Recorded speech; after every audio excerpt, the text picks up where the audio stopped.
Attorney Mark, maganda yung binanggit ni Ginong Nick Ilman. Ang kabuhayan at ekonomiya ay hindi lahat susolbahin mo sa larong politika. Kailangan patakaran at programa at puso ng namamahala na makipagkaisa at pangunahan ang mamamayan na bumangon. Hindi para magkawatak-watak. Ito ngayon na nakikita natin, nagkakawatak-watak dahil nawawala ng tiwala ang maraming sektor sa integrity of leadership ng presidente dahil hindi matanggal-tanggal itong question ng kanyang mental state. At iba pang issue ng iskandalo. Dahil kasi yan sa iba kasi yung kulay niya nung panahon ng eleksyon, iba naman na yung kulay after election. Yun ang nangyayari kasi a leader should lead by example.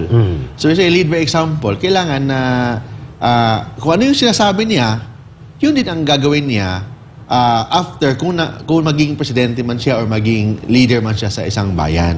Same also na kung ano yung pangit kasi iba yung ginagawa niya, sa iba naman ang sinasabi niya. Like for example, nag-promise siya na walang corruption, simple lifestyle, yung good public service, but iba naman ang nangyari. Ayun. So, yun, in that case, mawala talaga ang tiwala ng taong bayan sa iyo. At hindi niya sinasagot on the basis of accountability to the people, ang iskandalusong aligasyon na siya'y nai-involve pa rin sa drug abuse. Mas maganda, sagutin niya yan. Para matapos yung issue na yan. Sagutin niya.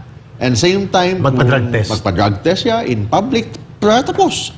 Kung hindi man totoo, di tapos yung issue. But ngayon, lalong nagdududa ang taong bayan because walang sinasabi, kasi the people deserve a good answer. The people deserve a reply from that allegation. Gaano kahalaga, Ginong Nick Ilman, na binanggit na yun ni Attorney Mark Tolentino and Ginong Mong Asis, you may react, integrity and competence in leadership, lalo na pagpangulo ka ng bansa, yan ang mahalaga para ma-unify mo ang taong bayan. Kung wala ka niyan, at ikaw ay parang nagagatungan ng dayuhang interes at malalaking pamilyang negosyante at oligarko at ang asawa mo pakialamera ang kanyang ginagawa sa pagpapatakbo ng gobyerno, nawawala ang pagkakaisa ng mamamayan kaya nagkakaroon ng political conflict and crisis. Correct. Ginong Nick Ilman, how do you like to react to that? And same question to Ginoong Asis Mong Colate. Yeah, para sa akin na hindi natin mahihiwalay ang usaping pampolitika at pang-ekonomiya. Yan ay magkarugtong, yan ay tinatawag natin, ang matawag doon, umbilical the umbilical cord of economy is politics. Yes, so, Now, yung incompetence, at saka yung incompetent man siya, o hindi siya marunong, etc., inept man siya, o unfit man siya na politiko, ang reflection niyan ay masamang ekonomiya. Tama. No? So, kung ang ekonomiya mo, kung ang mga leader mo, ay talagang nga para sa kapakanan at interest ng sambayan ng Pilipino, ang kabuhayan niyan ay talagang aangat at sa mga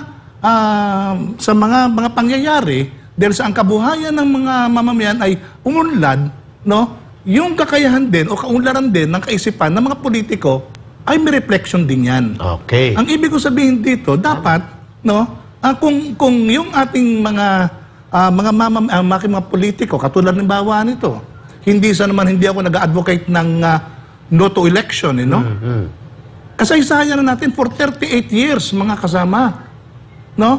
Ilang taon na, ilang election na for 38 years. You're referring to 86 onwards. Yes, 86 onwards, no?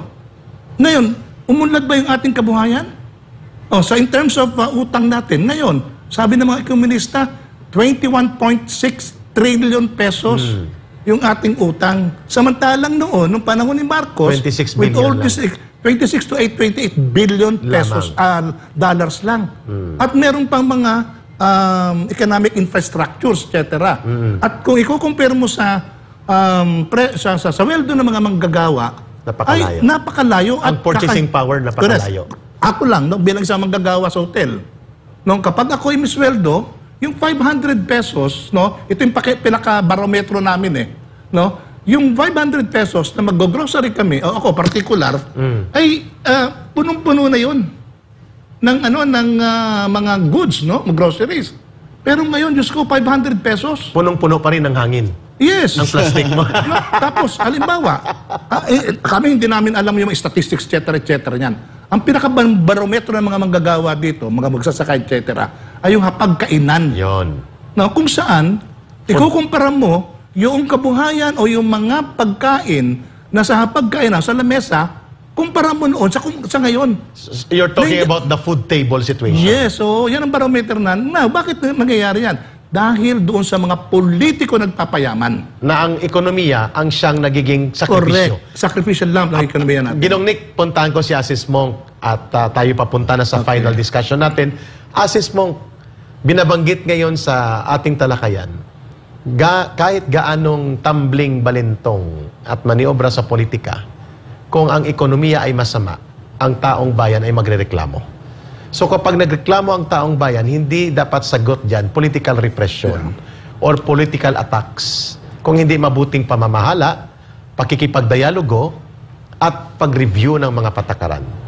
Kagaya ng binabanggit mo, na ang nangyayaring kaguluhan at posibleng sumiklab na kaguluhan during BARM elections ay dahil hindi seryosong na ipagpatuloy ang stability program sa Bangsamoro people and territories na sinasabi mo at ganun din sa pangkabuang ekonomiya ng bansang Pilipinas. Tama po ba ang kuha ko sa iyong pananaw na ang ekonomiya ay hindi kayang pagtakpan ng political maneuver kung masama ang patakaran at pamumuno sa gobyerno? Tama po ba? Exactly.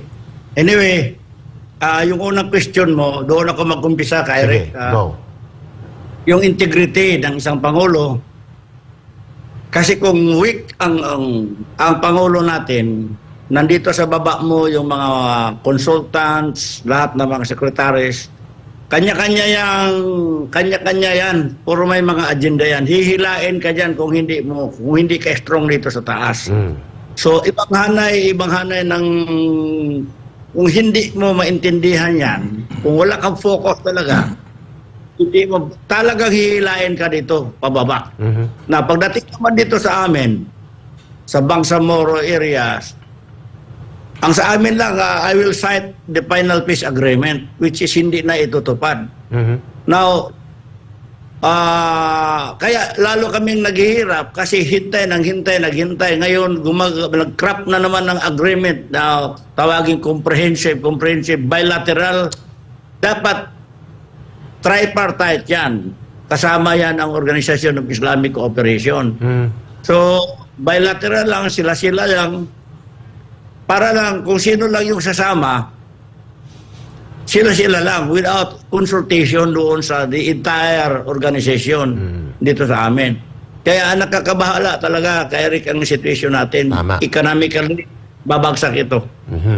Thank you, Asis Monk, sa iyong malinaw na pagtingin na hindi mahihiwalay din pala talaga sa Bangsamoro people issue ang pang-ekonomiya at kabuhayan nila kung kaya hindi nawawala po ang iba't ibang forma ng konflikto that umaabot sa military conflict ng armadong tunggalian dahil sa kasaysayan ng neglect of government sa kanilang kabuhayan at ekonomiya na parang ang development ay hindi umaabot pa rin hanggang ngayon batay sa iyong obserbasyon. Attorney Mark Tolentino, how important that the design of development must be people-centered at hindi po sa solsol ng kung kaninong politiko nakapaligid sa presidente at ang mga batas ng bansa ay kahit ilang beses mo siyang i-review o baguhin, kung hindi tama ang programa sa pagpapatupad, lalo na the part of the executive, walang mangyayari pa rin sa kabuhayan ng buong mamamayan at lipunan. How do you react to that?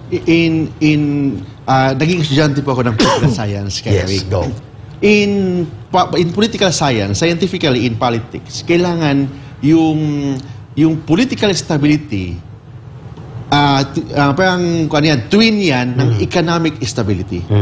So, ibig sabihin, kahit gaano ka galing ka na leader, kung gutom ang taong bayan, you are not an effective leader. Tama. So, lalo na, weak ka na leader, weak pa yung ekonomiya, sasabog yan. So, ibig sabihin, kailangan dalawa pantayan. Kailangan balance yung pagiging good leader mo, kailangan may mga programa ka sa taong bayan, and yung taong bayan, hindi gutom. Lalo na sa bigas. Kasi, normally, yung tao kasi, ang kinakain natin ng mga Pilipino, bigas. Although, I'm not eating rice anymore. 6 months ako hindi kumakain ng rice. But, ordinary Filipino, or common Filipino, kumakain ng rice. 3 or more than 3 times a day. And ngayon, ang bigas ay sumirit ng mahigit 45% ang itinaas in just 2 years. Oh, yun yan. So, ibig sabihin, Grabe. hindi ka maging effective leader kung ang taong bayan gutom. Ayun. So, make sure na yung taong bayan busog, masaya sa buhay nila, may konting pangbayad sa eskwelahan, may pagkain, may At may services sa, sa gamot. Sa gamot. Yun. Pag ganon, ibig sabihin, effective leader ka. Ayun.